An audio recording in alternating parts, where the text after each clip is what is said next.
1542 ईस्वी में तुर्की के सुल्तान ने 1000 ट्रांसल्वेनिया के बच्चों को अपनी फौज में भर्ती किया। इन गुलाम बच्चों को बेरहमी से पीटा गया, उन्हें बिना कुछ सोचे खत्म करने की तालीम दी गई। उन सब लोगों को जो तुर्की हुकूमत को नहीं मानते थे। उन लड़कों में से एक बड़ा ही महान योद्धा बना, जिसका नाम सुनते ही पूरी फौज कांप उठती थी। व्लाड, जल्लादों का बादशाह, ड्रैगन का बेटा। अपनी दरिंदी हरकतों से परेशान होकर उसने अपना बीता कल मुर्दों के साथ दफन कर दिया और वापस ट्रांसल्वेनिया अमन से हुकूमत करने लौट आया। उसकी आवाम उसे शहजादा बुलाती थी, पर दुनिया उसे जानने लगी एक अलग ही नाम से, ड्रैकुला। अब कहानी की शुरुआत होती है ट्रांसल्वेनिया से, जहां व्लाड अब हुकूमत करता है। एक दिन व्लाड अपने कुछ साथियों के साथ जंगल में जाता है, जहां उसे एक झरने में तुर्की सिपाही का हेलमेट मिलता है। उन्हें पता लग जाता है कि शायद कुछ तुर्की जासूस उनकी सीमा में दाखिल हो चुके हैं। तभी व्लाड अपने साथियों को एक पहाड़ की ओर इशारा करते हुए कहता है कि शायद ये हेलमेट उस पहाड़ से बहते हुए आया है। उस पहाड़ का नाम ब्रोकन टूथ था। व्लाड और उसके दो साथी तुर्की सिपाहियों को खोजने के लिए उस पहाड़ पर चले जाते हैं। उस पहाड़ पर सबसे ऊपर एक गुफा होती है। जब वे लोग उस गुफा के अंदर जाते हैं तो उन्हें टूटी हुई हड्डियां चारों ओर बिखरी नजर आती हैं। वे लोग ये सब देख ही रहे होते हैं, तभी एक ड्रैकुला उन पर हमला कर देता है। वह व्लाड के दोनों साथियों को मार देता है। व्लाड अपनी तलवार से उस ड्रैकुला पर हमला करता है और उसे जख्मी कर देता है, पर उस ड्रैकुला पर इस चीज का असर नहीं होता और वह व्लाड की तरफ भागने लगता है। लेकिन तभी व्लाड गुफा के किनारे आ जाता है जहां धूप होती है, और वह ड्रैकुला उस पर हमला नहीं कर पाता क्योंकि ड्रैकुला धूप में नहीं आ सकता। तभी व्लाड अपनी तलवार पर लगे खून को देखता है, वह उस धूप में गायब हो जाता है। व्लाड घबराया हुआ ट्रांसल्वेनिया वापस आ जाता है। किले पर वापस आने पर वहां का पादरी उसे बताता है कि जिस अनजान शक्ति ने उन पर हमला किया वो एक पिशाच था। उस पिशाच ने पहाड़ पर कब्जा किया हुआ है। वह उसे बताता है कि वो जानवर कभी मामूली इंसान हुआ करता था। उसने शैतान को न्योता दिया नरक की गहराई से उसकी गंदी ताकतों का सौदा करने के लिए। शैतान ने इंसान को फंसाकर उसे वरदान दिया और उसकी कीमत उसे सारी जिंदगी एक अंधेरी गुफा में बिताकर चुकानी पड़ी। वो वहां तब तक रहा जब तक उसे कोई मिल नहीं गया आजाद करने के लिए। ये सब सुनकर व्लाड उस पादरी को कहता है कि वो ये सब किसी को ना बताए, क्योंकि ट्रांसल्वेनिया की आवाम पहले ही तुर्कियों के लौटने पर डर की जिंदगी जी रही है। अगले दिन जब ईस्टर की दावत पर व्लाड अपनी बीवी, बेटे और प्रजा के साथ लुत्फ ले रहा था, तभी तुर्की की फौजी टुकड़ी वहां किले पर अचानक आ धमकती है। व्लाड उन्हें बतौर खिदमत में चांदी के सिक्कों का इनाम पेश करता है, लेकिन तुर्की दूत के मुताबिक उनकी पलटन से कई सिपाही लापता हैं। अंदाजा है कि व्लाड ने उन सबको मार डाला होगा। व्लाड दम भरते हुए किसी की भी जान लेने के मामले से इनकार करता है। फिर दूत उस खिदमत के इनाम के साथ 1000 लड़कों की मांग रखता है, जिन्हें तालीम देकर आगे सल्तनत कायम करने लायक तैयार किया जा सकेगा। व्लाड इसे नामंजूर करता है, लेकिन फौजी तादाद में कम और तुर्कियों के बराबर ना होने पर वो परेशानी में पड़ जाता है। व्लाड की बीवी व्लाड को तुर्की के सुल्तान से बातचीत करने के लिए कहती है, जिसका नाम महमद द्वितीय है, क्योंकि व्लाड की बीवी ये जानती है कि बचपन में महमद और व्लाड सगे भाइयों की तरह रहे हैं और शायद महमद उन्हें रहम बख्श थे। महमद के सामने हाजिर होकर व्लाड मुल्क से और बच्चे ना देने की बात कहता है, लेकिन महमद इस बात से इनकार कर देता है। बात की नाकामी को देखकर व्लाड बच्चों के बदले खुद को पेश करने की कोशिश करता है, लेकिन महमद इससे भी इनकार कर देता है और वह व्लाड के बेटे को सौंपने की मांग रखता है। तब महमद अपने दूत को व्लाड के बेटे को लाने भेजता है। वापस आकर व्लाड अपनी बीवी से कहता है कि वह अपने बेटे के साथ दूत और तुर्की सिपाहियों से मिलने जा रहा है। जब व्लाड अपने बेटे को उस दूत के पास ले जाता है तो वह उसे हंसते हुए कहता है कि मुझे नहीं पता था कि तुम इतनी जल्दी घुटने टेक दोगे। यह बात सुनकर व्लैड अपने बेटे को कहता है कि तुम अपनी माँ के पास वापस जाओ, और वह अपनी तलवार निकालकर उस दूत और वहाँ खड़े सभी सिपाहियों पर हमला कर देता है और उन्हें मार देता है। व्लैड के साथी उसे कहते हैं कि यह आपने क्या किया, अब युद्ध होगा। तब व्लैड उन्हें कहता है कि मैं कोई ना कोई हल निकाल लूँगा, और वह अपने घोड़े पर सवार होकर ब्रोकन टूथ पहाड़ की ओर चला जाता है। व्लैड मशाल लेकर उस गुफा के अंदर चला जाता है। तभी उसे गुफा से आवाज़ आती है कि तुम लौट आए, कोई भी यहाँ से लौटकर वापस नहीं जाता है, और अगर जो जाता है तो वो वापस नहीं आता है। तब वो ड्रैकुला व्लैड के सामने आ जाता है और उसे कहता है कि तुम यहाँ क्यों आए हो। व्लैड उसे कहता है कि तुर्कियों ने उसकी रियासत को बर्बाद करने की धमकी दी है, तुम्हारी ताकत की मदद से मैं उन्हें रोक सकता हूँ, क्योंकि इंसान को तलवार से डर नहीं लगता पर शैतान से लगता है। कभी कभी दुनिया को एक रक्षक की ज़रूरत नहीं होती, कभी कभी उसे ज़रूरत होती है एक शैतान की। तब वह ड्रैकुला उसे कहता है कि हज़ारों साल पहले मैं इन 4 दीवारों में कैद हो गया, मुझे यहाँ उसने फंसाया जिसने मुझे पिशाच बनाया। अनंत काल से मैं तुम्हारे जैसे किसी ताकतवर इंसान का इंतज़ार कर रहा हूँ।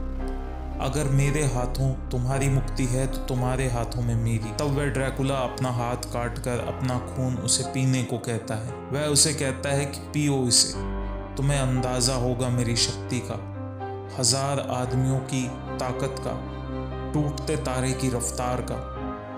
तुम्हारी हुकूमत रात के अंधकार और उनके जीवों पर होगी। उनकी हर हरकत तुम महसूस कर सकोगे, जानलेवा जख्म भी भर सकोगे।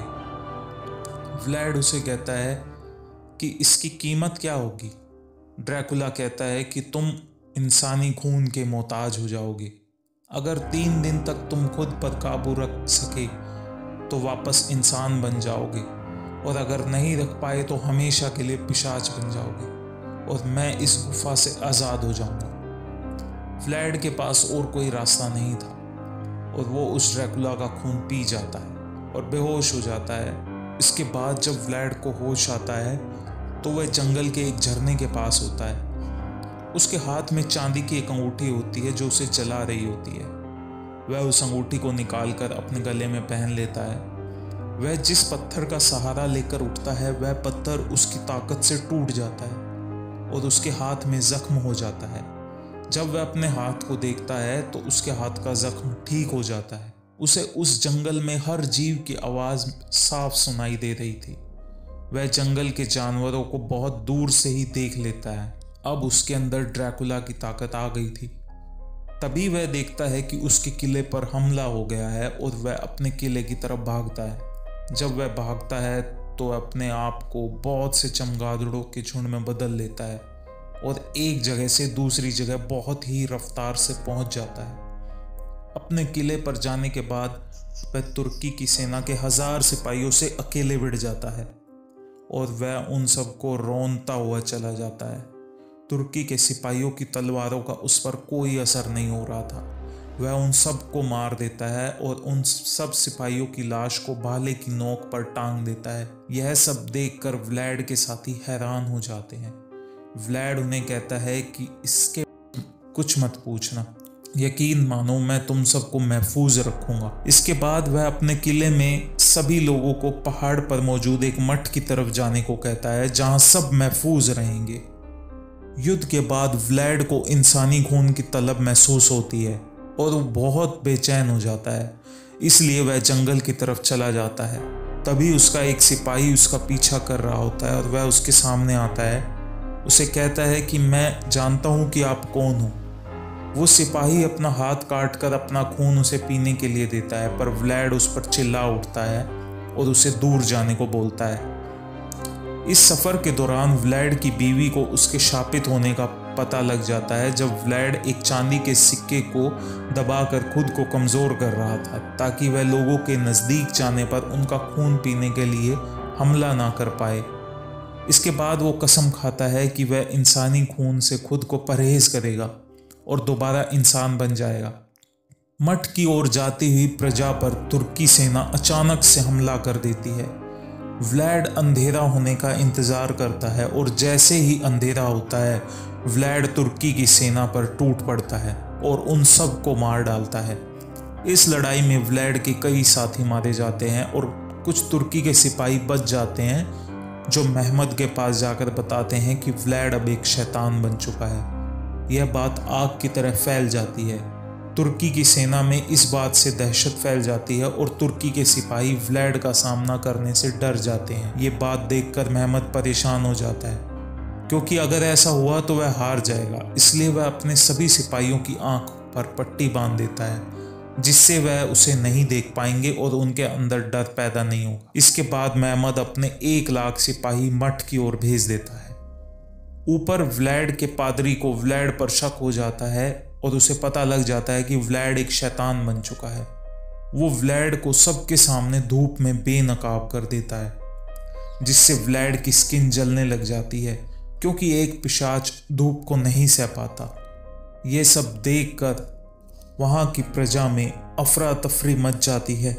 वे लोग व्लाड को एक कमरे में बंद करके आग लगा देते हैं, पर इस आग का व्लाड पर कोई असर नहीं होता और वह बाहर आकर अपने जख्मों को ठीक कर लेता है और अपनी प्रजा पर गुस्सा हो जाता है। वह उन लोगों को अपने पिशाच होने का कारण बताता है कि वह उन लोगों के लिए ही पिशाच बना। इससे पहले वह आवेग में कुछ कर देता, उसकी बीवी उसे शांत कर देती है। इसी दौरान महमद की सेना वहां हमला कर देती है। व्लाड की सेना बहुत कम थी। यह देखकर व्लाड वहां के सभी चमगादड़ों को अपने वश में कर लेता है और उन सब की एक विशाल सेना बनाकर वह तुर्की सेना पर हमला कर देता है। चमगादड़ों का एक बहुत बड़ा झुंड तुर्की सेना पर टूट पड़ता है। इसके बाद व्लाड भी लड़ाई में उतर पड़ता है और तुर्की सेना पर हमला कर देता है, पर तुर्की के कुछ सिपाही मठ के अंदर दाखिल हो जाते हैं और व्लाड के बेटे को अगवा कर लेते हैं। व्लाड की बीवी अपने बेटे को बचाने में नाकाम हो जाती है और वह पहाड़ पर मौजूद मठ से नीचे गिर जाती है। व्लाड उसे बचाने की कोशिश करता है, पर वह उसे नहीं बचा पाता। व्लाड की बीवी मरने से पहले उसे कहती है कि सूरज निकलने से पहले तुम्हें मेरा खून पीना होगा और हमारे बेटे को बचाना होगा। व्लाड के पास और कोई चारा नहीं था। वह रोते हुए अपनी बीवी का खून पीता है और इसके बाद वह एक पूरा पिशाच बन जाता है और वहां ब्रोकन टूथ पहाड़ पर वह ड्रैकुला अपने श्राप से आज़ाद हो जाता है। व्लाड की ताकत अब पहले से ज़्यादा बढ़ गई है। उसकी बीवी मर जाती है। इसके बाद व्लाड अपने घायल सिपाहियों को बोलता है कि क्या तुम लोग उन सब से बदला लेना चाहते हो, और वह उन सबको अपना खून पिलाता है। वे सब लोग पिशाच में बदल जाते हैं और व्लाड के साथ मिलकर महमद की सेना पर हमला कर देते हैं।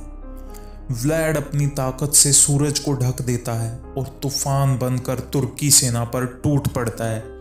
महमद यह जानता था कि व्लाड एक शैतान बन चुका है, इसलिए वह अपने चारों तरफ चांदी के सिक्के बिछा देता है और चांदी की तलवार से व्लाड पर हमला करता है। चांदी की वजह से व्लाड बहुत कमज़ोर पड़ जाता है और उसकी शक्तियाँ भी कम हो जाती हैं। जैसे ही महमद व्लाड पर हमला करता है, व्लाड चमगादड़ों के झुंड में बदलकर उसके पीछे आ जाता है और उसकी गर्दन पर अपने दांत गड़ाकर उसे मार देता है।